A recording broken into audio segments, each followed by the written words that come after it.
প্রথমেই জানাই সবাইকে শুভ সন্ধ্যা। প্রতিদিনে যা যা করি সেগুলো তো আর সবসময় দেখানো সম্ভব হয় না। আজকে তার কিছুটা তোমাদের সাথে শেয়ার করব, আশা করি তোমাদের সবার খুব ভালো লাগবে। আমার হাজব্যান্ড দেখতেই পাচ্ছ, আর এ হচ্ছে আমার দেওর, পিছনে আমার শাশুড়ি, আর এটা একটা কাকু। তো আর সবার মাঝখানে হচ্ছে আমার মেয়ে।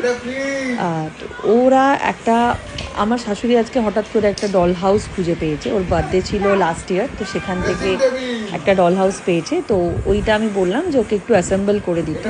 ও পুরো ব্যাপারটাকে অ্যাসেম্বল করছে, আর এদিকে আমার মেয়ে 14 বার রান্নাঘরে যাচ্ছে আর আমাকে মা এটা দাও ওইটা দাও করে যাচ্ছে। আর এখন যেহেতু ইভিনিং 5টা 5:30 বাজে, চায়ের টাইম, তো আমি চাটা রেডি করে ফেললাম।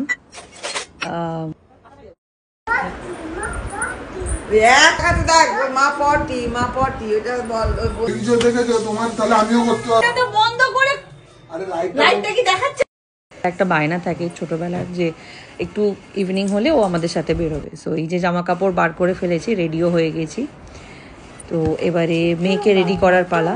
মেয়েকে রেডি করব না মানে মেয়ের সাথে যুদ্ধ করব আমি বুঝতে পারি না। ও প্রচণ্ড মানে কথা বলে যায়, কন্টিনিউয়াস, মানে কিছু না কিছু বলতেই থাকে, করতেই থাকে। তো কোনো মতে মেয়েকে রেডি করে আমরা এদিকে দেখো, এদিকে দেখো কত আলো, বুঝছো? কি দেখছো? কি দেখলে তুমি? লাইট। এই যে বাড়ি চলে এসেছি, এবার রাতের ডিনারের অ্যারেঞ্জ জন্য আমি একটু আলু কেটে নিচ্ছি। আলু তরকারি করবো, সিম্পল, যেরকম ভাবে বাড়িতে তোমরা অনেকে অনেক রকম ভাবে আলু তরকারি বানাও। তো আমার এটা খুব ইজিয়েস্ট হয়ে লাগে আলু তরকারি বানানো। তো আমি 5 ফোড়ন আর তোমার কাঁচা লঙ্কা চিড়ে দিয়ে তারপরে আলুটা দিই। এবার টমেটোটা কখনো দিই।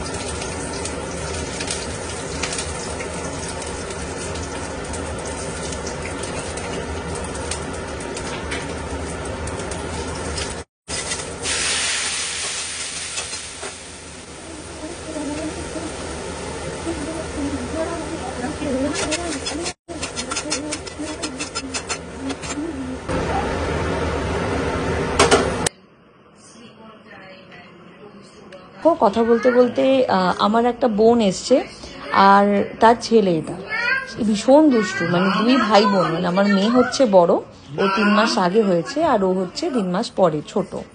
তো 2 ভাই বোন, মানে যখনই ওদের দুজনের দেখা হয়, 2 ভাই বোন, মানে আমরা যেরকম ভাবে 2 বোনে দেখা হলে গল্প করি, সেম ওরকম ভাবেই 2 ভাই বোন মিলে, মানে এ ওকে টানছে, ও ওকে ডাকছে। আমার মেয়ে কন্টিনিউয়াস ওকে ডেকে যাচ্ছে, কিন্তু ওর মাকে ছাড়া আসবে না। এটাও আমার মেয়ে এটাই করতে থাকে।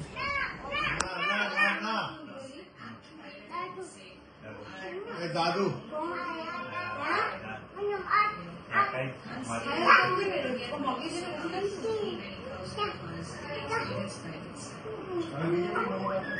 আলুটা ইয়ে হলে ফুট ধরলে কমিয়ে দেবে।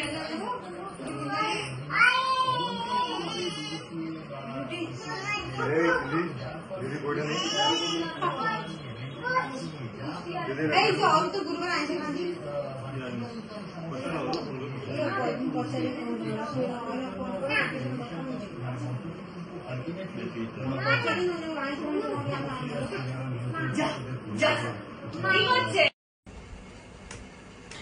মেয়েকে আমার শাশুড়ির কাছে দিয়ে এসেছি, মাই খাওয়ায় ওকে, সকালে বিকালে সবসময় মাকেই দিই খাওয়াতে। তো মা খাওয়াচ্ছে, আর এর মধ্যে আমি বিছানাটা রেডি করে নিই। ওর বাবাও নেই, এসে যাবে। তো এর মধ্যে যতটা আমি কমপ্লিট করতে পারবো কাজটা, তত তাড়াতাড়ি ওকেও নিয়ে আবার বসতে পারবো। আর একটু পরে সব এসে গেলে খেতে দিতে হবে, ঘুমাবে, অনেক কিছু পরপর চলতে থাকবে কাজ। তো দেখো আমি বিছানাটা মোটামুটি রেডি করছি। প্রতিদিনই সকালবেলা ঘুম থেকে উঠে বিছানা রেডি করি, দুপুরবেলা উঠে আবার বিছানা মোটামুটি অ্যারেঞ্জ করেই যাই। রাত্রিবেলা এসে যেইকেই সেই একই রকম মেসি হয়ে যায়, মানে ডেলি শিডিউল এটা, যে রোজই এটা করতে হয়। আবার আমার মেয়ে যখন ঘরে ঢুকবে, সব আবার এদিক ওদিক করে দেবে, আবার আমাকে সব কিছু গুছিয়ে মানে রাত্রিবেলা শোয়ার প্রিপারেশন নিতে হবে। এই তাও কিছু করার নেই, নতুন মা যারা তাদের তো করতেই হবে, কারণ বাচ্চা একটু বড় হয়ে গেলে তাও হেল্প করে, কিন্তু এখন তো একদমই ছোট, তো কিছু বুঝবে না। সো যতটা হয় আমাকে একা করে নিতে হবে। সেরামটা লরিয়ালের ভীষণ ভালো, এটা আমি রাত্রিবেলা ইউজ করি। রাত্রিবেলা মানে ঘুমানোর জাস্ট আগে ইউজ করি।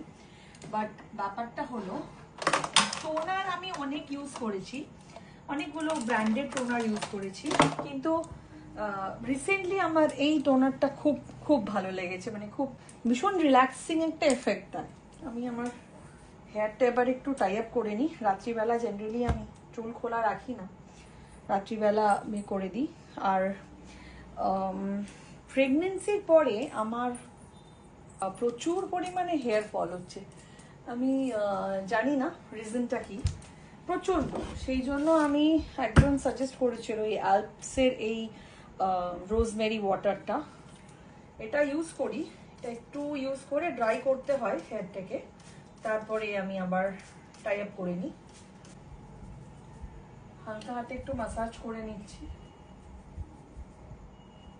বেসিক্যালি মা হওয়ার পরে এত কিছু টাইমই থাকে না, মানে যারা নিউ মম কি পুরানো মম, মানে যারা মা তারাই জানবে, মা হওয়ার পরে একটু এগুলো টাইম থাকে না।